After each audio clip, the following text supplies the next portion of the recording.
I was very young when this event happened to me. Young enough to be scarred for life by what I witnessed many years ago. I was probably around 3 or 4 years old, I think. Old enough to speak and walk to my knowledge. Everything is fuzzy from that time. And for good reason too. Currently, I live with my aunt and uncle. I have lived with them since they took me in because my mom wasn't really ready to raise a child just yet. I love my mother, but she is still a teenager at heart, still loving to party, drink, and doing drugs. Just like any person like this, whenever she drank or did drugs, she lost all sense of judgment and made a lot of bad decisions. One of these decisions, one that led to this day, she's still unaware about, screwed me up for life. Back then, my mom didn't really live in a home of her own.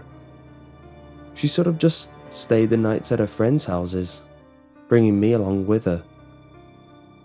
I would meet various people and children, but I never had time to make a decent friend since we never stayed long. Just a night or two if I remember correctly. This also kind of made this event more unique for that time. I actually did make a friend who actually helped me deal with what happened. Her name was Emma. She was a little girl who was about my age. She was a very kind girl.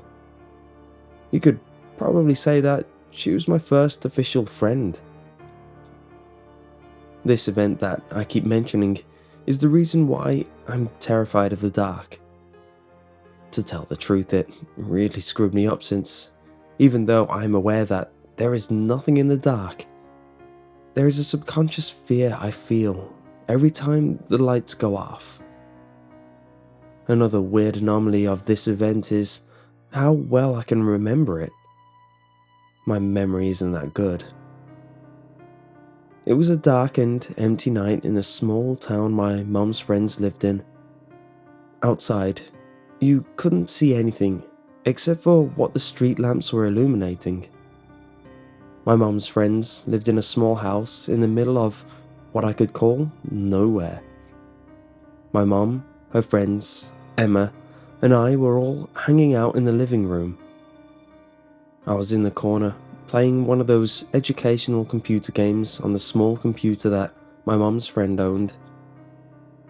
Next to me was this big wooden TV cabinet that held a pretty big TV for the 1990s. In the middle of the cabinet, there was the TV, and on both sides of the TV, there was the biggest collection of VHS movies that I've ever laid my eyes on at the time. But not being interested in films at the time, I didn't really care for it. In front of the TV, on an old, blue rug, was Emma. She was laying on her stomach, watching TV while my mum and her friends were laughing drunkenly on the old brown sofa behind her.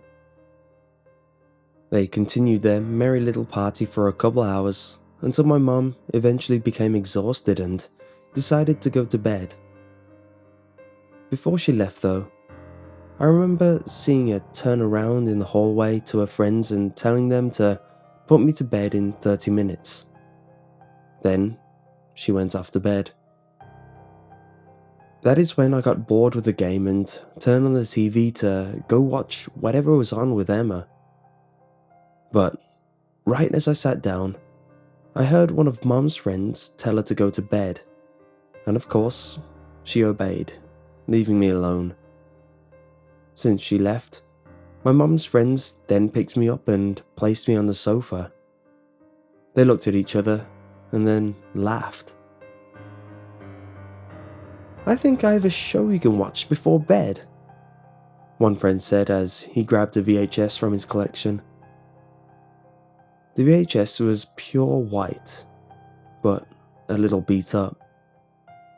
He then took the tape out of the box and put it in the VHS player that was in its own cabinet under the TV.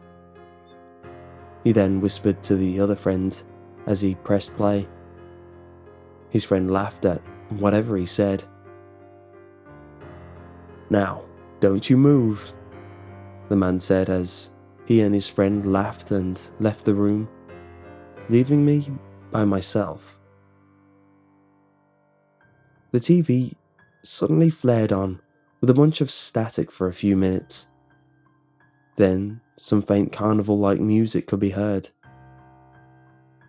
The opening credits for this show flashed on screen with its many colours and balloon-like text. I can't remember much about the opening credits, nor can I tell you who starred in it, though I can tell you that I had a faint feeling of uneasiness as the credits rolled and the music became louder and louder. At the peak of the music's loudness, the music stopped, and it cut to a shot in a very colourful living room. The walls were a bright yellow, and there was odd furniture everywhere.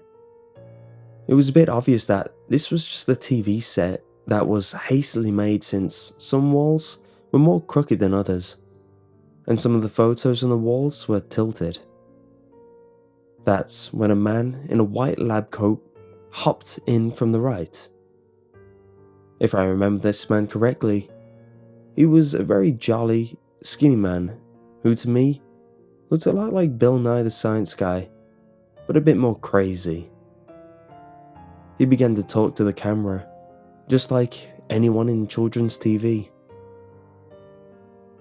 He began to talk to us about how he's looking for his friend since they're playing a game of hide and seek and such, and he wanted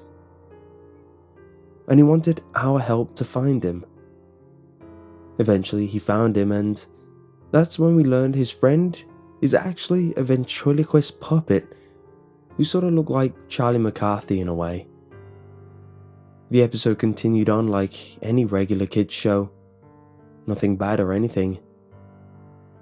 That's when the first episode ended and the second episode began. The second episode began exactly like the first. The carnival music, the man looking for his friend, etc. If it wasn't for what happened next, I would have thought I was watching episode 1 again. But this time, the man approached a yellow door. He turned to the camera excitedly and said, "I think you might be hiding in there, but be careful. Monsters lurking in the darkness of the basement. Good thing I just changed the light bulb." So, he entered the basement. He left the door open behind him for extra light as he began walking down the stairs. I could hear the eerie creaking of the wooden steps under his feet as he walked down the old steps. Midway down the steps, he turned to the camera and said, "I really hope he's down here. Basements can be very scary." Then, as he turned back around, the light bulb above him, which was the only illumination in the basement, shattered, and the room was swallowed by darkness. The man began to become very nervous, as shown by the fact his breathing became faster and faster. He then called out for his friend, voice shaking. We then look over to the doorway as his friend stuck his head out and said, "How's it going?" in a cheeky tone. The man was glad to see his friend, glad being a bit of an understatement though. He begged for his friend to toss him down a new light bulb as the sound of a low, intimidating grumble began to be heard coming from the darkness. His friend let out this maniacal chuckle and, in a playful tone, he said, "Okay," and he literally tossed a light bulb at the man. The man couldn't catch the light bulb as he couldn't see where it was heading, but you can hear the light bulb crash onto the ground of the basement. Right as the light bulb hit the ground, everything went silent. like all hope was immediately lost. The man's friend then silently closed the door as the man cried for help. The door then clicked shut, and again, everything went silent. What happened next will be stuck in my head until the day I die. The silence was then broken by the man screaming bloody murder as the sound of these monsters killed him. The show then cut to static for the rest of the video. Then to black as I sat there in silence, forever scarred from what I saw that day. To this day, I can remember almost everything that I saw, and I wonder what it was I saw. I don't remember the name of the show. I don't remember any of the characters' names either. If anyone who knows anything about this show or anything related to it, I would love to hear it. I've been looking for this show for years and I cannot find it.